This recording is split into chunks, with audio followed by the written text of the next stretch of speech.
All right, let's talk about something that can make even the most seasoned teacher's palms sweat: the ESL demo lesson. We're going to break down exactly how you can turn that super high pressure situation into a performance that, well, gets you the job. Let's get right into it. You see that demo lesson pop up on your calendar and your stomach just drops, right? I've been there. It's so much more than just teaching. You have to prove you can connect with students, command a room, and deliver a great lesson, all while a hiring committee is literally watching your every move. It's a lot. But here is the good news. The secret to a killer demo isn't about being absolutely perfect. It's about being incredibly prepared. So think of this as your game plan, your guide to building up that confidence by planning everything out, one simple step at a time. So let's start at the very beginning.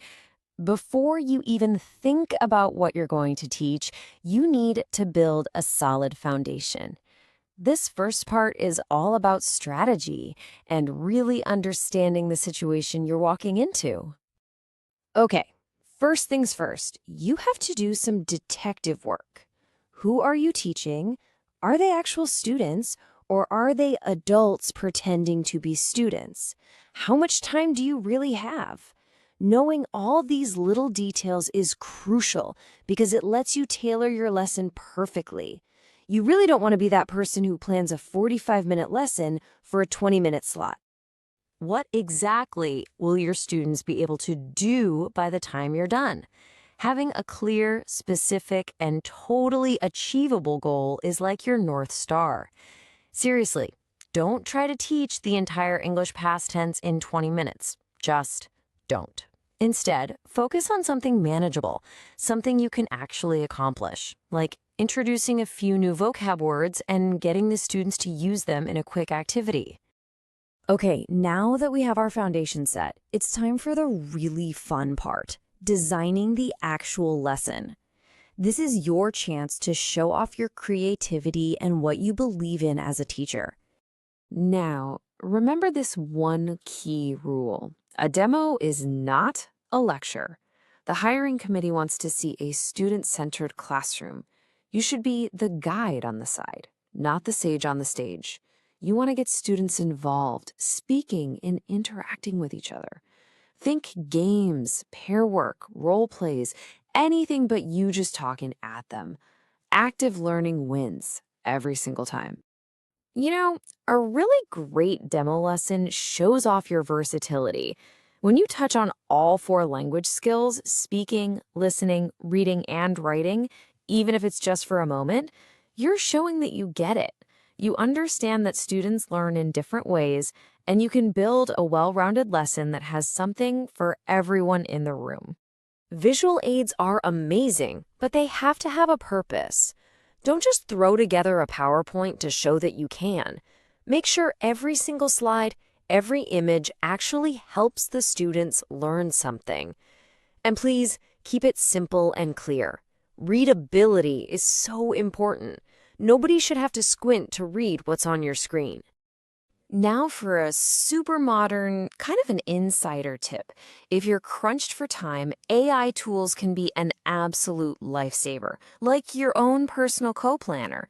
Try using a tool like ChatGPT. You can literally just give it a prompt like, hey, create a 5-minute fill-in-the-gap exercise for B1 level ESL students using these 6 words about travel. It can save you hours of work. So we've planned what we're going to teach, but how you deliver it is just as critical. This next part is all about nailing your performance on the day of, so you could walk in there feeling cool, calm, and collected.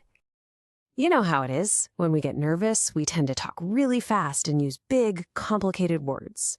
For English language learners, that's just a recipe for confusion. So the key here is to just slow down. Practice giving your instructions in short, simple, direct sentences. Trust me, less is definitely more. Oh, I absolutely love this concept of a 4-layer safety net.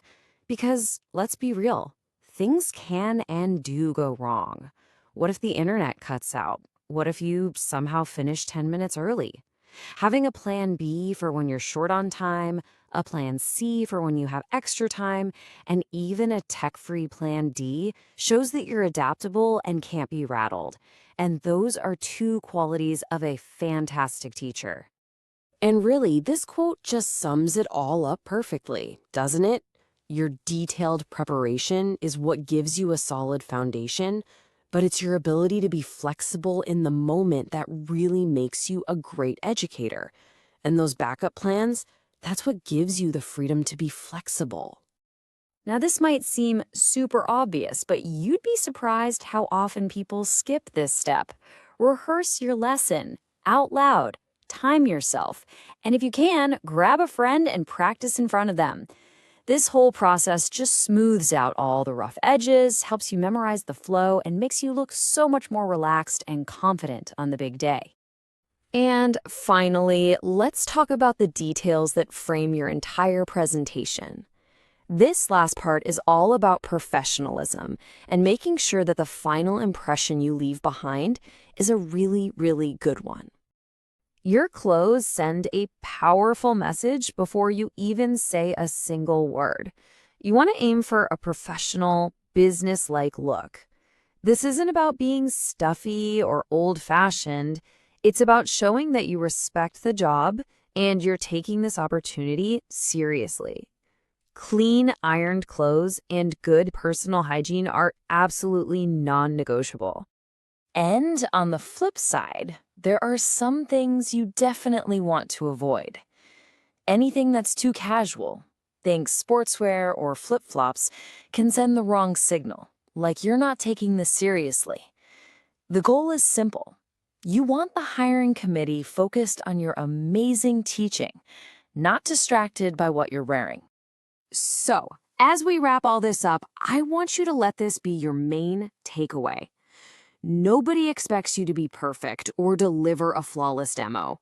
What they do expect is a prepared, confident, and adaptable teacher.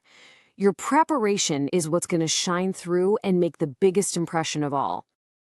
And that brings us to the end. I'm just going to leave you with this one question to think about.